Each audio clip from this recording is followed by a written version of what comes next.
Hello all welcome to IAC. So మనకి రీసెంట్గా ఒక నోటిఫికేషన్ రావడం జరిగింది సిఎస్ఐఆర్ దగ్గర నుంచి, కౌన్సిల్ ఆఫ్ సైంటిఫిక్ ఇండస్ట్రియల్ రీసెర్చ్గా చెప్పొచ్చు అనమాట. మనకి ministry of science and technology అనేది ఉంది కదా.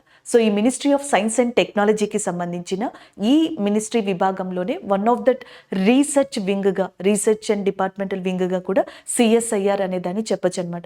దీనికి నేషనల్ వైడ్గా దాదాపుగా 37 ల్యాబొరేటరీస్ అనేవి ఉన్నాయి, ఇన్నోవేషన్ సెంటర్స్ ఉన్నాయి. సో ఇదంతా ఎందుకు చెప్తున్నాను అంటే, ఇలాంటి వాటిల్లో, ఇలాంటి రెప్యూటెడ్ వాటిల్లో గెజిటేట్ లెవెల్ ఆఫీసర్గా ఉండేందుకు ఒక ఛాన్స్ ఈ నోటిఫికేషన్ ద్వారా ఉంది. ఈవెన్ మనకి అసిస్టెంట్ సెక్షన్ ఆఫీసర్స్ని కూడా ఇవ్వడం జరిగింది. సో దీనికి సంబంధించిన పూర్తి డీటెయిల్స్ అనేవి ఒకసారి ఇక్కడ చూద్దాం. నార్మల్ నోటిఫికేషన్స్కి ఇందులో కొంత డిఫరెన్స్ అనేది ఉంది. సో మనకి అడ్వాంటేజెస్ అలాగనే ఉన్నాయి, అండ్ ఏజ్కి సంబంధించి కావచ్చు, అలాగే నెక్స్ట్ సిలబస్కి సంబంధించి కావచ్చు. ఒకసారి ఇక్కడ చూద్దాం. టోటల్ వేకెన్సీస్ వచ్చేటప్పటికి 444 ఉన్నాయి, section officer and assistant section ఆఫీసర్కి కలిపి. సెక్షన్ ఆఫీసర్కినేమో 70+ ఉన్నాయి, అండ్ 368 వేకెన్సీస్ ఏమో అసిస్టెంట్ సెక్షన్ ఆఫీసర్కి ఉన్నాయి. సో ఈ రెండు నోటిఫికేషన్స్లో మనకి ఇవ్వడం జరిగింది, 2 వేకెన్సీస్ అనమాట. టోటల్గా 444 వేకెన్సీస్ 2 జాబ్ కేటగిరీస్కి. And the next one, important dates 8th December నుంచి 12th జాన్ మధ్యలో మీరు దీన్ని అప్లై చేసుకోవచ్చు. సో మా సజెషన్ ఏంటంటే, మీరు 10th జాన్ 12th జాన్ దాకా చూడకుండా ఇమీడియట్గా అప్లై చేసుకోవడానికి ట్రై చేయండి. ఎందుకంటే లాస్ట్ డేస్లో ఏమవుతుంది అంటే, మేబీ వెబ్సైట్కి సంబంధించి కానీ మీ దగ్గర ఇష్యూస్ ఏమైనా రావచ్చు. కాబట్టి సో మీకు క్వాలిఫికేషన్ ఉండి, ఎలిజిబిలిటీ ఉన్నట్టయితే మాత్రం ఇమీడియట్గా దీనికి అప్లై చేయడానికి ట్రై చేయండి. సో డేట్స్ 8th డిసెంబర్ నుంచి 12th జాన్ మధ్యలో ఉన్నాయి. ఏజ్, ఒకసారి ఏజ్ చూడండి. నార్మల్ కేటగిరీకి చెప్తున్నాను, అప్ టు 33 ఇయర్స్. సో మనం రిజర్వేషన్స్, ఏజ్ రిలాక్సేషన్ ఏం చెప్పకుండా నార్మల్ ఏజ్ వాళ్ళ అప్పర్ లిమిట్ 33 ఇయర్స్ ఇచ్చారు.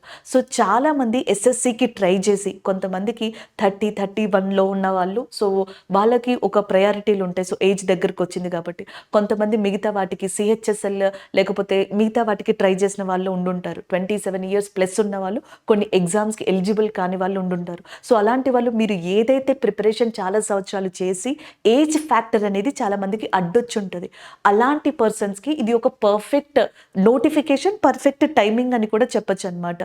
సో మీరు మిగతా ఎగ్జామ్స్కి ప్రిపేర్ అవుతున్నట్టు కానీ దీనికి కూడా కొంత ఎక్స్ట్రా ఎఫర్ట్ అనేది కనుక పెట్టగలిగితే, సో మీరు ఈ ఎగ్జామ్ని ఈజీగా క్లియర్ చేయొచ్చు. అది ఒకసారి మీరు చూసుకోండి. And next one, education qualification. Section ఆఫీసర్కి కానీ, అసిస్టెంట్ సెక్షన్ ఆఫీసర్కి కానీ ఎడ్యుకేషన్ క్వాలిఫికేషన్ ఎనీ డిగ్రీ అని చెప్పేసి ఇవ్వడం జరిగింది అనమాట. గ్రాడ్యుయేషన్ ఉంటే సరిపోతుంది. And next one, scheme of examination చూడండి. మీరు ఎస్ఓకి అప్లై చేయాలి అనుకున్నా, సెక్షన్ ఆఫీసర్కి అప్లై చేయాలనుకున్నా, అసిస్టెంట్ సెక్షన్ ఆఫీసర్కి అప్లై చేయాలనుకున్న, రెండింటికి అయినా సరే స్కీమ్ ఆఫ్ ఎగ్జామినేషన్ ఇలా ఉంటుంది అనమాట. సో మీకు 3 పేపర్స్లో ఎగ్జామ్ కండక్ట్ చేయబడుతుంది. పేపర్ 1 వచ్చేటప్పటికి టోటల్గా 150 మార్క్స్, 2 hours టైం మీకు ఇస్తారు. ఈ 150 మార్క్స్లోనేమో 100 objective type of questions general అవేర్నెస్కి సంబంధించి ఉంటాయి. మిగతా 50 క్వశ్చన్స్ ఏమో ఇంగ్లీష్ లాంగ్వేజ్కి సంబంధించి ఉంటాయి. మనకి సిజిఎల్ సిహెచ్ఎస్ఎల్లో రీజనింగ్ ఉంటుంది, యాప్టిట్యూడ్ ఉంటుంది, ఇంగ్లీష్, జనరల్ అవేర్నెస్ ఉంటాయి. టోటల్గా ఒక్కొక్కటి 25 క్వశ్చన్స్ చెప్పిన 100 మార్క్స్కి ఉంటాయి టైర్ 1లో. అవే సబ్జెక్ట్స్, కాకపోతే ఇక్కడ scheme of examination more different. General awareness, English రెండు కలిపి 150 మార్క్స్కి ఇవ్వడం జరిగింది. ఎవరైతే ఇప్పుడు ఎస్ఎస్సి లాంటి ఎగ్జామ్స్కి, రైల్వేస్కి, ఈవెన్ ఇంటెలిజెన్స్ బ్యూరో ఎగ్జామ్స్కి ప్రిపేర్ అవుతున్నారో, జనరల్ అవేర్నెస్ చూడండి, 100 ఆబ్జెక్టివ్ టైప్ ఆఫ్ క్వశ్చన్స్ ఉంటాయి. సో రాయొచ్చు.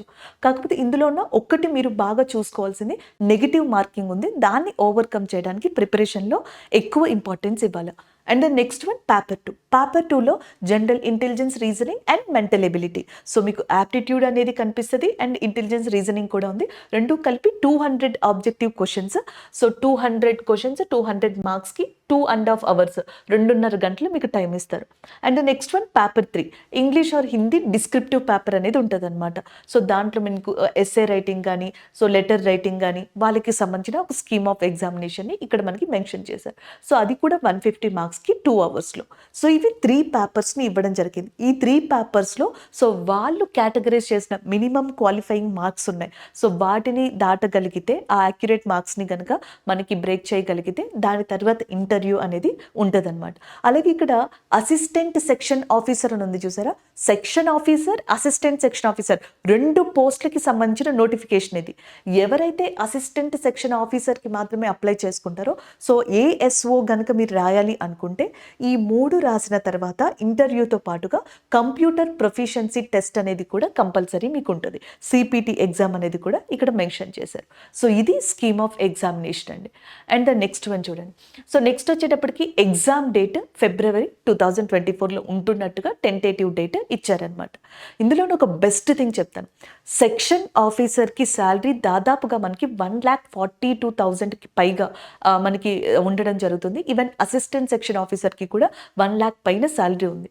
సో మీకు ఇందులో travel allowance, dare allowance, house rent, కామన్గా మనకి నార్మల్గా ఉండే ప్రతి గవర్నమెంట్ జాబ్లో లాగే ఇందులో కూడా పర్క్స్ ఉన్నాయి, ఇందులో కూడా అడ్వాంటేజెస్ ఉన్నాయి.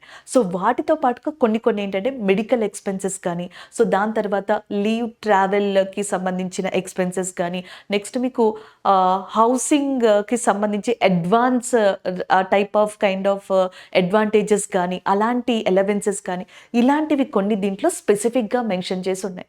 అండ్ ఇప్పుడు ప్రజెంట్ ట్రెండ్లో రీసెర్చ్ అండ్ డెవలప్మెంట్ CSIR అనేది చాలా one of the important wing అయిపోయింది గవర్నమెంట్ ఆఫ్ ఇండియాకి.